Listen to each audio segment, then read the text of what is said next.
حالته الصحية. صحيفة ليبرتي كتبت أن بعض المشككين كانوا يتمسكون بالمنطق الذي يقول إن رجلا مريضا ومتعبا أو متعبا لا يمكن أن يتقدم للترشح لولاية رابعة.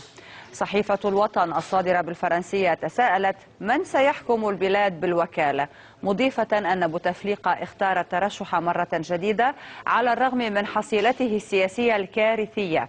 واعتبرت صحيفة الخبر أن رئيس الوزراء سلال عبد المالك الذي يحكم وشقيقه سعيد بوتفليقة الذي يقود الرئاسة اتخذا قرار الترشح بالنيابة عنه ربما من دون استشارته حتى. السيد عبد العزيز بوتفليقة سيترشح. بهذا الإعلان الذي أثار الجدل وإن كان متوقعا لدى كثيرين، بدأت العديد من الأسئلة تطرح حول قدرة الرئيس الجزائري عبد العزيز بوتفليقة الترشح لولاية الرئاسية الرابعة وتسييرها، وهو في هذه الحالة الصحية المتدهورة. حسب ما أعلن عن قائمة المترشحين هو الرجل الكفء لهذا المنصب. أنا ضد هذا الإعلان لأنه حالة الرئيس عبد العزيز بوتفليقة ما تسمحلوش باش يكمل. الصحافة الجزائرية وجدت في الإعلان المثير للجدل عناوين كبيرة وصلت إلى حد مطالبته بسحب قراره. المنتفعين من سنوات حكم بوتفليقة يدفعونه دفعا إلى فترة رئاسية جديدة لأن مصيرهم مرتبط بمصير الرئيس ولأنهم يخشون من الملاحقة والمتابعة القضية في حال خرج بوتفليقة من الحكم. أما الأحزاب المعارضة وعلى رأسها حركة مجتمع السلم التي تقود جبهة المقاطعة فقد انتقدت طريقة إعلان الترشح ووصفته الترشح بالوكالة. يؤشر بأن الحكم سيكون بعد الرئاسية بالوكالة، أي أن المواطن الجزائري لن يعرف من يحكمه. هذا بطبيعة الحال سيؤدي إلى مزيد من الفساد، إلى مزيد من اللاشفافية. المرشح علي بن فليس الخصم اللدود للرئيس بوتفليقة قال معلقا إن الإعلان لا يعني الترشح رسميا. وفي مقر حزبه بأعالي العاصمة بدا على مناصريه إظهار رباطة الجأش وأنهم غير قلقين من القرار. قلت لك وأكد لك بأن فريق الانسحاب غير مطروحة بتاتا. من غير المعقول أن لما يترشح مترشح أيا كان المترشح أنه ينسحب، فمعناتها هذا المشروع هذا موش هو الهدف تاع الترشح. أحزاب الموالاة التي تقودها جبهة التحرير هللت بالقرار، لكنها رفضت التعليق عن الطريقة غير الدستورية بحسب متابعين. والحزب كان متيقنا أن المجاهد عبد العزيز بوتفليقة سيلبي طلب الجماهير والشباب والأسر في الجزائر. وفي انتظار إعلان المجلس الدستوري قريبا عن القائمة النهائية للمرشحين الذين استوفوا الشروط، تبقى احتمالات الانسحاب واتساع دائرة المقاطعة للانتخابات الرئاسية واردة ما لم تتضح معالم طرق تسيير البلاد بعد أبريل 2014. أحمد حرز الله، الحدث، الجزائر. نناقش هذا الموضوع مع ضيوفنا من الجزائر. السيد حمزة شريف كمال عضو القيادي في جبهة التحرير لننتظر بأن يصبح جاهز معنا تقنيا، هو موجود معنا ولكن بعض الصعوبة التقنية حتى الآن. وأيضا معنا من الجزائر الأستاذ محمد رزقي فراد، البرلماني السابق والناشط السياسي والذي أرحب به في حدث اليوم في هذا النقاش، كما أرحب بالأستاذ حمزة بانتظار أن يجهز. أهلا بك مرة جديدة سيد محمد. الآن الصحف قالت أهلا وسهلا. الصحف الجزائرية وصفت ترشيح الرئيس بوتفليقة لولاية رابعة بأنه ترشيح بالوكالة. برأيك يعني إذا كان فعلا كما تذهب الصحافة باتجاه أنه رئيس الوزراء وأخوه يعني أنه أفراد، هل فعلا هو قرار أفراد ممكن أنه يكونوا ضغطوا باتجاه أن يترشح الرئيس بوتفليقة، أم الموضوع أبعد من ذلك يعني في دولة كبيرة مثل الجزائر؟ شكرا. في الحقيقة السيد الرئيس شفاه الله شخص مريض يدرك القاصي والداني أنه عجز عن إدارة شؤون البلد قبل اليوم، فلذلك فإن هذا الترشح مع الأسف سيدخل الجزائر في دوامة وهذا الترشح قد ينجم عنه عواقب وخيمة على مستقبل الجزائر، لأن الجزائر بالنظر إلى ما تعانيه من مشاكل داخلية ومشاكل المحيط فإنها تحتاج إلى شخصية قوية تتمتع بصحة جيدة وتستطيع أن تعمل لمدة 14 ساعة في اليوم. فهذا الترشح مع الأسف الشديد فإن الرأي العام يصفه بكونه عبث سياسي، فنحن مع الأسف أنا كان سؤالي أستاذ محمد عبث سياسي. بفهم كلامك. نعم. أكيد ووجهة نظرك، ولكن أنا كان سؤالي يتعلق بالمنحى اللي أخذته الصحافة الجزائرية في تفسيرها وتحليلها للترشيح بأنه هو ترشيح بالوكالة، وإذا كنت توافق أنه هو ترشيح بالوكالة. نعم. هل حضرتك بتوافق؟ نعم. يعني أنا سؤالي نعم. تفضل. نعم، هو ترشح بالوكالة، لأن المفروض بالوكالة عن من؟ سياسية. سيد إرسقي، بالوكالة عن من؟ المفروض أن المترشح هو الذي يعلن ترشحه بنفسه. نعم. ولم يحدث هذا، بل السيد سلال والسيد سلال لمن لا يعرفه وفضلا عن كونه هو رئيس الوزراء هو رئيس اللجنة المستقلة لتسيير الانتخابات. فها هي هذه اللجنة تفقد مصداقيتها بعد أن انحازت إلى مرشح السيد عبد العزيز بوتفليقة. فصحيح أن الترشح نتاعو بالوكالة، وهذا الترشح يصطدم بس أنا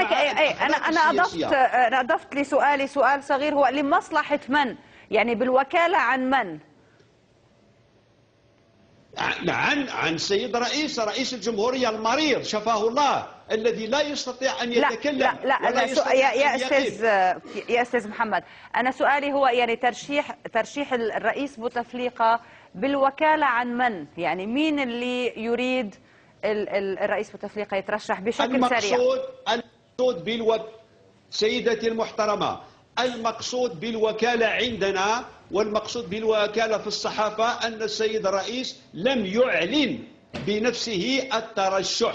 نعم. بل أوكل هذا الأمر لمحيط الرئيس. ومعنى هذا في حالة ما إذا فاز بالانتخابات فإن الحكم سيكون بالوكالة لأن الرئيس مريض. طيب. وهنا يكمن الخطر. طيب. لأن صلاحيات الرئيس ستخرج من الرئاسة إلى محيط الرئيس، وهو ما سيلحق أضرار بما تبقى من مصداقية المؤسسات على ضعفها. أعود إليك سيد محمد، ولكن أصبح جاهزا معنا الأستاذ حمزة شريف كمال القيادي في جبهة التحرير. أهلا بك سيد كمال إلى حدث اليوم.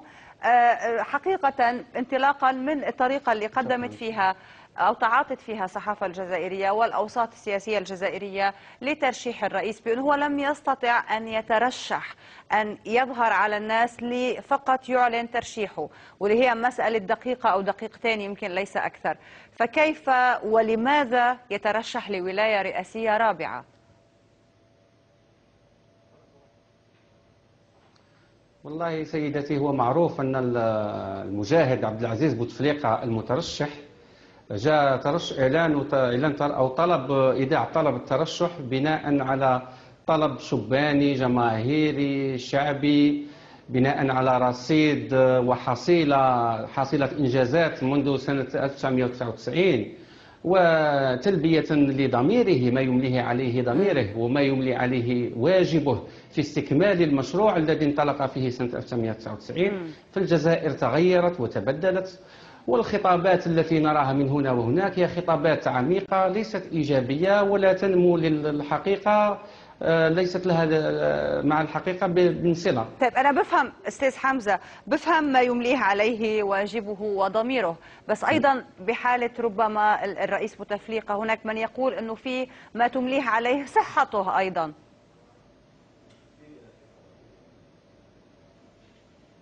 من يقول ماذا؟ هناك ما تمليه عليه صحته، هو تعب، هو عليل منذ فترة وغائب عن الصورة. نعم سيدتي، موضوع صحة الرئيس هو موضوع يحكم فيه الأطباء. أنا لست طبيبا لأحكم على صحة الرئيس. لا أنا عم بسألك انطلاقا يعني منه سر أستاذ حمزة، يعني أنا مش عم بكشف سر ولا أنا طبيب كشفت على الرئيس أيضا، يعني الموضوع معروف وصار له شهور وأكثر، يعني تخطى السنة.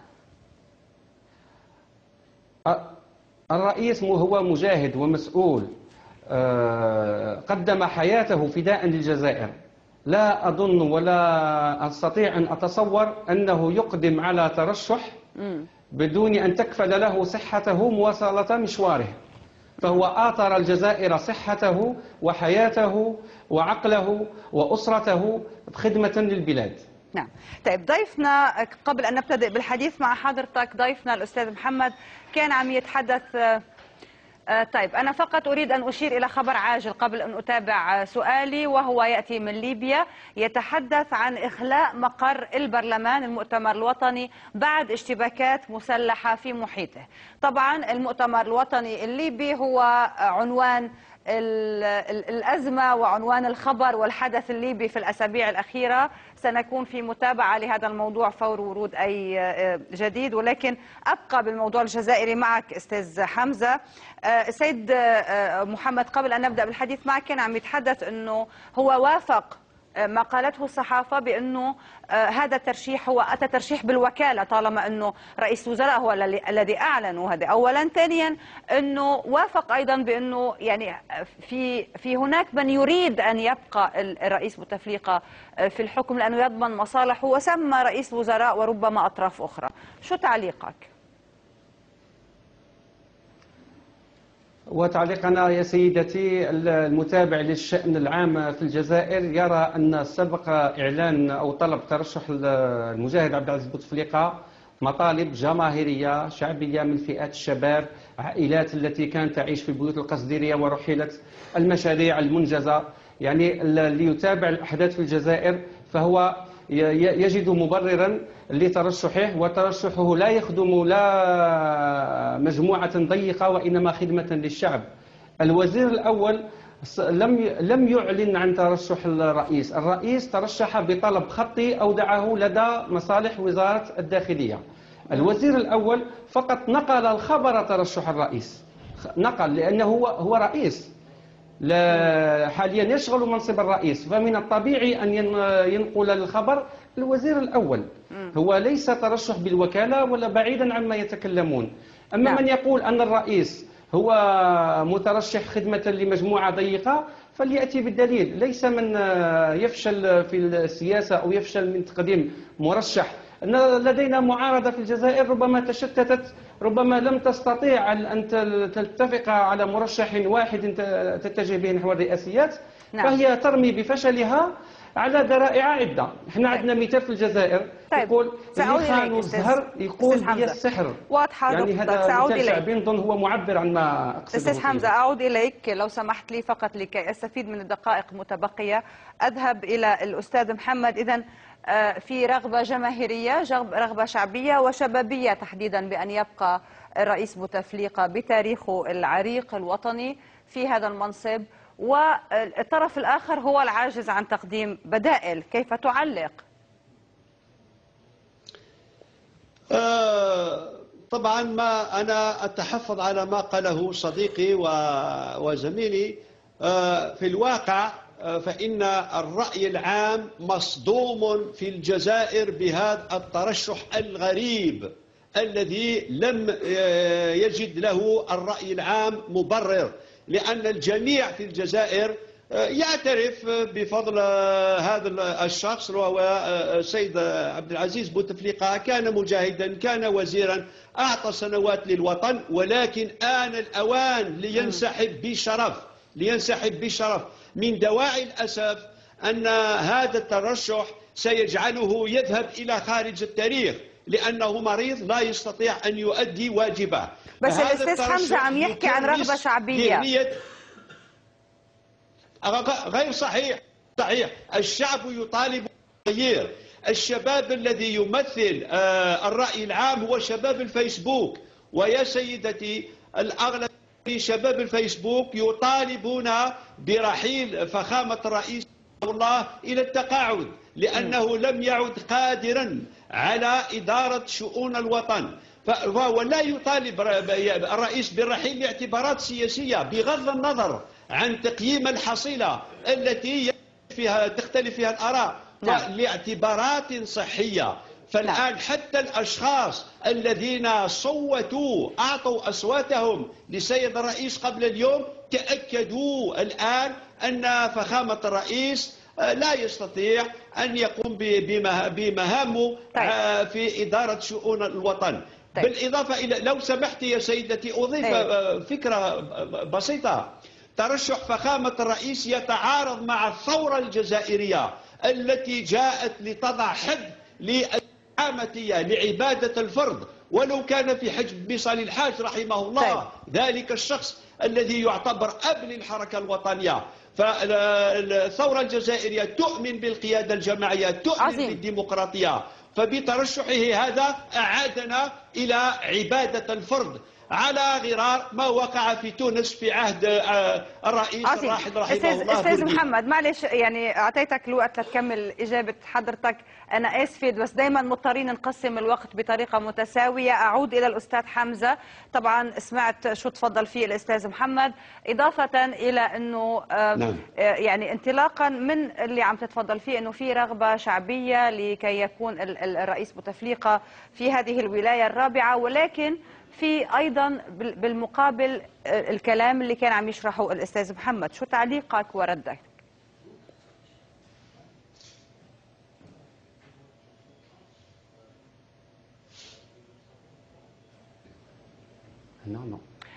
مش عم يسمعنا الأستاذ حمزة على ما يبدو.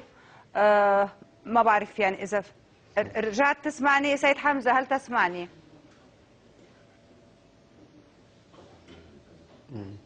لا يبدو بأنه يسمعني. رح نحاول أنه نرجع له لأنه يعني له حق الرد.